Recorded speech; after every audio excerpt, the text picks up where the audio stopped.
je vais vous dire quelque chose. Ne soyez pas moyen. Ne soyez pas moyen. Les gens moyens gagnent une certaine somme d'argent chaque mois. Les gens moyens vivent un certain style de vie. Et je ne suis pas en train de manquer de respect à la moyenne. Je dis juste que, si vous avez le choix, ne soyez pas moyen parce que, dans la vie, quand vous lancez les dés, le pire scénario serait d'atterrir dans la moyenne. Donc faites quelque chose parce que, si vous ne tentez rien, vous finirez dans la moyenne. Écoutez-moi très attentivement. Arrêtez de blâmer les autres. C'est bon maintenant, je veux plus entendre ça.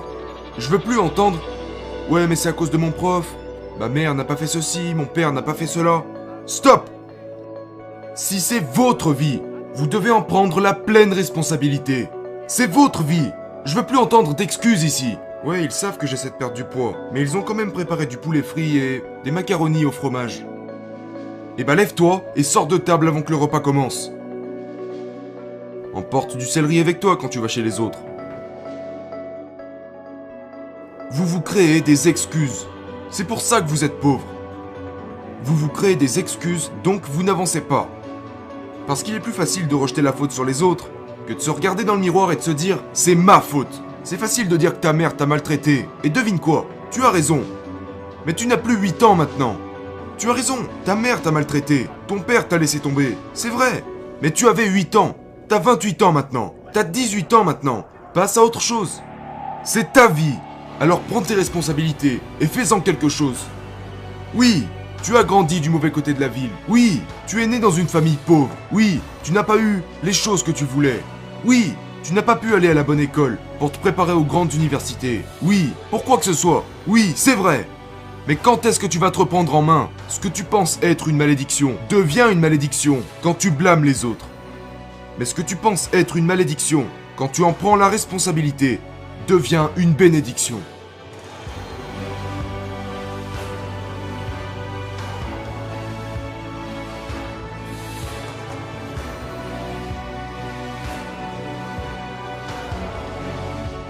Je veux que vous sachiez quelque chose. Plus votre rêve est grand, plus il sera difficile de le réaliser. La chance, c'est pour les lutins. Et vous en êtes pas un.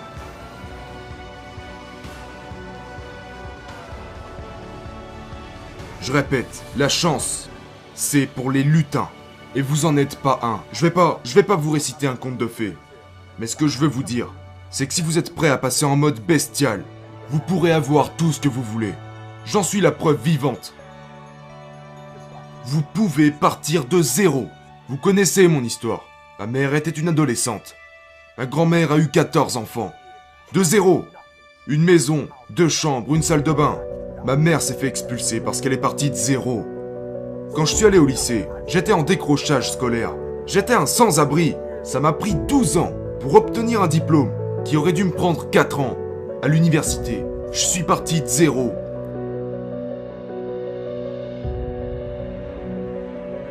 Je crois à l'effort. Vous m'avez déjà entendu le dire. Votre mère pourrait vous apporter des privilèges. Votre père pourrait vous apporter des privilèges. Votre père pourrait être propriétaire d'une entreprise. Vous pourriez avoir des privilèges. Vous pourriez avoir un père qui vous offre tout ce que votre petit cœur désire. Mais vous ne travaillerez jamais plus que moi. Peut-être que certains d'entre vous ne sont pas encore des lions. Peut-être que vous n'êtes encore que des fourmis. Peut-être que vous en êtes à vos débuts. Peut-être que vous n'avez pas beaucoup d'argent. Peut-être que vous n'avez pas beaucoup de ressources. Mais il n'y a aucune excuse pour ne pas dire « Eric, je ne suis pas un lion ». Vous pourriez être la fourmi, et la fourmi ne peut avoir que très peu. Mais elle est déterminée, elle est forte. Elle a un rêve, un objectif, et elle fera tout ce qu'il faut pour y arriver. Mais j'ai besoin que vous compreniez que plus votre rêve est grand, plus vous devrez vous lever tôt. Vous devez forcer plus que les autres. Plus votre rêve est grand, plus vous devez faire d'efforts. Et pour ceux d'entre vous qui ont levé la main et qui se donnent à 70%, vous ne le verrez jamais. Vous ne réaliserez pas vos rêves. Pour ceux qui sont à 70%, 70% en mode bestial, c'est encore 30% en mode fragile. Je veux que tu réfléchisses à tes objectifs. Je veux que tu travailles pour. Je veux que tu les intériorises. Écoute ce que j'ai à te dire. Je te demande de rêver ton rêve. Parce que je veux que tu le ressentes. Je veux que tu l'expérimentes. Je veux que tu saches à quel point, tout comme lorsque le temps change et que tu peux le sentir, eh bien, je veux que tu le ressentes, que tu te rapproches de ton rêve. Mais le plus important, je veux que tu saches que lorsque tu rêves ton rêve, il y a d'autres personnes qui rêvent le même rêve que toi. Je veux que tu saches que quand tu dis « je veux accomplir ce rêve », eh bien, tu n'es pas la seule personne à vouloir l'accomplir. Et maintenant, je vais te poser cette question. Qu'est-ce que tu fais quand tu sais que des milliers d'autres personnes veulent exactement la même chose que toi? Qu'est-ce que tu fais quand tu n'es pas le seul à vouloir gagner $1 million par année? Tu n'es pas le seul à vouloir être président. Tu n'es pas le seul à vouloir devenir PDG. Comment fais-tu lorsque tu n'es pas le seul à vouloir ce que tu veux? Comment fais-tu s'il y a des milliers d'autres personnes à vouloir ce que tu veux? Eh bien, tu dois plus travailler qu'ils ne le pourront jamais. Tu dois en apprendre plus qu'eux. Tu dois te lever plus tôt et te coucher plus tard. Il faut exécuter et les dépasser. Tu dois passer de 70% à 120%. Parce que plus le rêve est grand, plus il est difficile à atteindre. Écoutez-moi très attentivement. Vous fuyez les obstacles, alors que c'est ces mêmes obstacles qui vont vous faire passer au niveau supérieur. Vous fuyez la douleur, vous fuyez les challenges. Et après vous me dites que la vie est dure.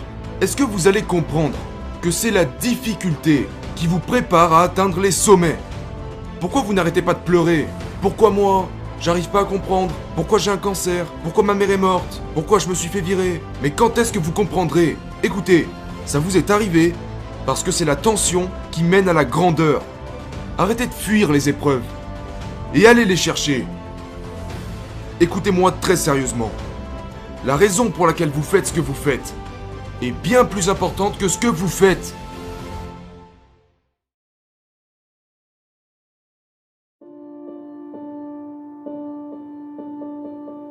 S'il y a quelque chose dans la vie que tu n'as pas encore obtenu, c'est uniquement à cause de qui tu es et de comment tu penses.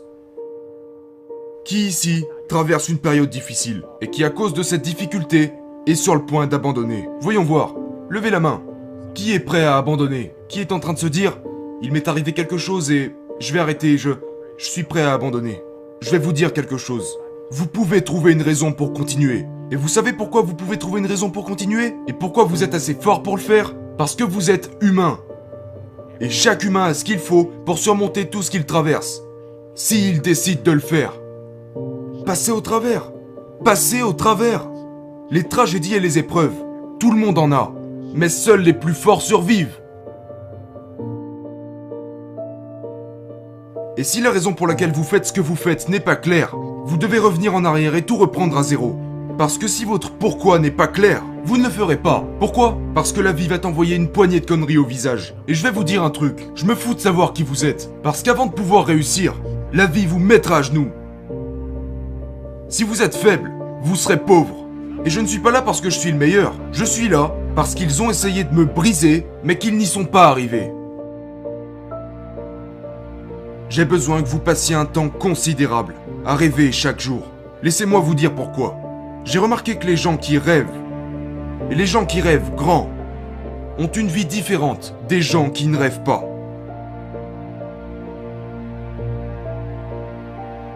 Ne vous sabotez pas avec la peur. La peur n'est pas réelle, c'est un truc du cerveau. Mais ça n'existe pas. Et comment on s'en remet? On s'en remet en rêvant de ce qu'on n'est pas. La plupart d'entre vous ont passé la majeure partie de leur vie à faire ce que les autres voulaient que vous fassiez. Vous ne savez même pas qui vous êtes. Et donc, même ce que vous faites, vous ne le faites pas à 120%. Parce que vous faites ce que quelqu'un d'autre veut que vous fassiez. Et que vous n'êtes pas assez bon pour devenir la personne que vous voulez être. Donc il y a une chose que vous devez écrire. Et il est important que vous soyez le plus honnête possible. Avez-vous passé votre vie à suivre le rêve des autres personnes? À suivre un mélange entre leurs rêves et vos rêves? Ou à suivre les vôtres et uniquement les vôtres? Je veux que vous l'écriviez.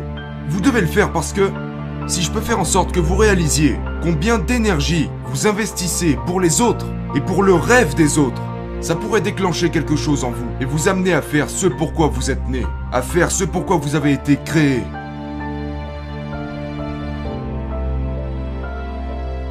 J'ai besoin que vous vous concentriez sur la raison pour laquelle vous êtes né en premier lieu. Pourquoi êtes-vous ici sur Terre, à cette époque particulière? Que faites-vous ici?